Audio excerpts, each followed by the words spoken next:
What bike stuff have you wasted the most money on through the years? Oh God, where haven't I wasted money? The first thing that comes to mind is stems. Always trying to find the right fit and get the right distance, different points of like when I used to race and when I didn't used to race. Like there was a point when I used to race and I had a 130 stem and my position was unbelievably long and therefore it was more aero, and now I ride 90, maybe even 80 on stuff. I've bought so many stems trying different riding positions and things like that over the years, and then you end up with just this collection of stems and eventually you have to get rid of them. Or keep them and then you can change again. The annoying thing that I also find in that space is not so much anymore, but at that point I had an interest in how much my bike weighed, and I had an interest in the quality of the product. So you have this like, because obviously once you use it, you're not going to be able to return it. So there's this kind of idea of like, right, I want to try a 90 mil stem rather than 110. Do I go straight in on the one that costs £100, or do I buy one for £15 to try it and then maybe buy £100 one later? Like what's it like? I've always thought I wish you could like borrow stuff, borrow more things, test stuff. But you can. Well, how? Go on. From my friends. Well, what if they don't have what you want?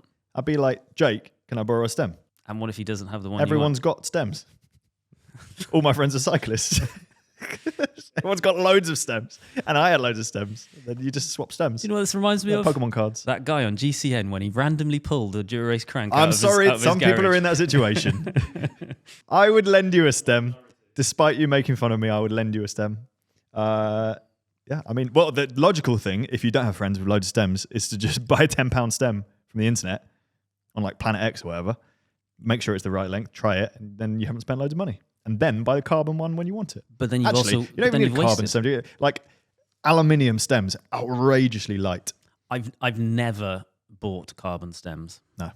I've always used Unnecessary. There was actually a Dada one which was lighter than carbon stems. It was like 90 grams or Yeah, something rather. but alloy. But it was like 220 quid. Yeah, And they're I really bought expensive. one and I've moved it from bike to bike to bike ever since. Oh, good. Get your money's worth. Yeah. My thing, I spent a lot of money on drivetrain since meeting Nick Vieri from the bike shop, who insists on taking people on gravel rides, which I think this is a conspiracy. He takes people on gravel rides, not on gravel, but on mud. So it's basically cross-country mountain bike, but everyone's riding gravel bikes. And I'd take my mountain bike with me. But honestly, a month to 6 weeks of riding, new jockey wheels, new chain, new cassette. This is all his ploy as a... Everything just gets... It's like grinding paste. It's so much mud. It just gets completely wrecked. People don't understand how quickly you wear through stuff. In fact, there was a comment on a video of Nick talking about how many jockey wheels he gets through a year. Yeah. He's like, oh yeah, I get through 2 sets a year. And someone was like, 2 sets a year? Blah, blah, blah. It's like, you clearly haven't ridden with Nick or seen the riding he does. He'll easily get through 2 sets of jockey wheels a year. I'm surprised it isn't 6 sets. It's called... He commutes all the time and you ride like... We call it Vieri gravel. Yeah, Vieri gravel is a special thing. Do you ever get served a reel on Instagram or ever other social media platform you're on where it's like, I don't know, someone driving a car off the side of a cliff or something rather? Yes. You know, where something ridiculous happens. Like there's a mudslide and then there's a load of people at the bottom of it thinking they're going to get like obliterated by like a avalanche or something like that. Every time I see something like that, which is not that often, I send it to Nick with the letters VG for Vieri gravel. I send him one of your gravel rides. We both do the same thing. Yeah, clearly. VG, just Vieri gravel from now on. VG. Vieri gravel. His other thing is he calls smooth gravel, he calls it London grav. I think that became a thing in an attempt to wind me up personally, and then he got everyone to start calling it London gravel or vegan gravel. Yeah. Moving on to stuff, other things that you wasted money on. One is Nick's caused this to happen as well. Dropper posts. Yeah, I bought a dropper post. You bought a dropper post for your gravel bike? Yes, for my very gravel-specific gravel bike. And it's just pointless. You don't use it? No. And then I'm like, Nick, I'm going to get rid of the dropper. He's like, no, you're going to need it for the rides with me. And I'm just like, but like, for what? He's like, going downhill. I'm like, I go downhill slow. He's like, yeah, but you're just going to need it. I'm like, I don't. He just convinced me to buy a 650 quid dropper post for no reason. And I thought it's not even a cheap one. No, it's the ETAP one. As a test, just get the cheap version. But, well, actually, it isn't justified. I was going to say, but he did give me a carbon seat post for free, which he had lying around to replace it. But that means I've just bought a £650 carbon seat post. Where's the dropper? Well, I still have it. Oh, I'm too scared to get rid of it now in case I do want it. I have to keep it now because it'll come around that I want it. I've never ridden a dropper on a gravel bike because I have a seat post that doesn't allow that. It's not round. But on a mountain bike, cross-country mountain bike, dropper is an insanely good upgrade. However, if you've never ridden a dropper before, it does take a lot of getting used to. It's very strange not having, even just that saddle, being able to lean on it and kind of, while you're descending, having that there and you're touching it makes a big difference. Yeah. And then that being gone is like, it gets a good few rides to get the hang of it, and then you start realizing how much freedom it gives you on a descent. Yeah, I still don't want it. Yeah, fair enough. Another one from I'll make you an offer. Is, well, you want it? Yeah, you can buy it off me if you want, please. £6. £6? Please. Bikes in general. Again, I don't do this anymore. However, a few years back, I basically used to change my bike continuously. I used to very much be a shiny person. I never ever bought like super high-end bikes. I would usually, well, you know the bikes. I would always have a very well-respected alloy frame, and then all of my finishing kit. I'd have a top-end finishing kit, top-end group set, Parcours Wheels, and I would just basically move that from frame to frame to frame to frame to frame. You honestly did about 6. And losing a bit of money every single time. But I had like a new bike every time I want. I've probably had like 4 cyclocross bikes / gravel bikes, like one a year, and then I've probably had 2 road bikes a year, and then I would like rotate my road bike, rotate my winter road bike, which would have had mud guards on it, and just kept changing them for just absolutely no reason whatsoever. In hindsight, and what I've learned definitely from us doing some of the entry-level stuff that's around at the minute, I wouldn't buy a bike that was spec'd at the level I used to have a bike. You get away with a lot cheaper. I would spend less money, and I would be like, this bike's sick, and be comfortable with that and enjoy that. You could still change stuff. I think changing it's because it's new and fresh and interesting, and the act of changing things, whether it's on a bike or a guitar. I do this on, like, I've got a Les Paul, and I constantly put the tremolo arm on, like this Vibramate thing, which, like whammy bar, and then the scratch plate on, and then I'm like, no scratch plate, and then I'm like, oh no, 11 gauge strings and things like that, and just change. But changing it then makes me want to play it for another month. And then I'll make a few changes. That's part of the journey and part of the hobby, I think. So same with bikes as well. Like, try this chainring, try this combination of gears. It's arguably a subscription model then, is what you're saying. I guess if that's how you want to... There's effectively a variable monthly fee. That's how you want to look at it? Yeah. Said product. Yes. Ongoing thing. Tinkering is just as fun as riding a bike. Yes, it's fun, but it's also very expensive. Yeah, only if you stop buying such expensive stems. Buy cheap stuff.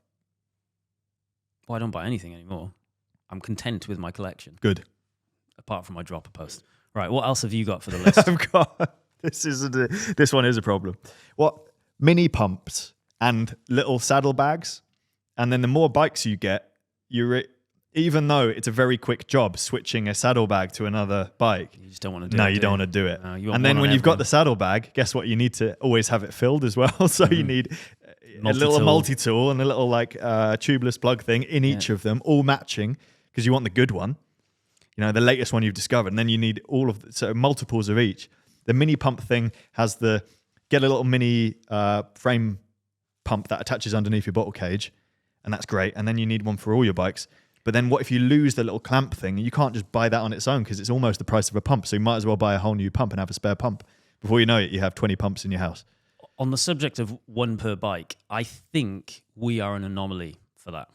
I don't think most cyclists do that. I think we are just the kind of person, like I want to be able to just grab any one of my bikes and not have to be like, oh, does it have this and does it have that? It just needs to be ready to go.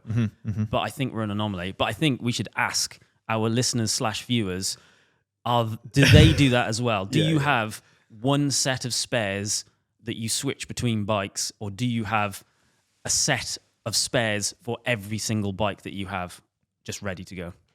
I imagine most people will be normal people and just have one bike. I have one last entry. Yeah. And it's kind of in the same vein as stems. It's like things that you don't know what they're going to be like until you use them. Shoes.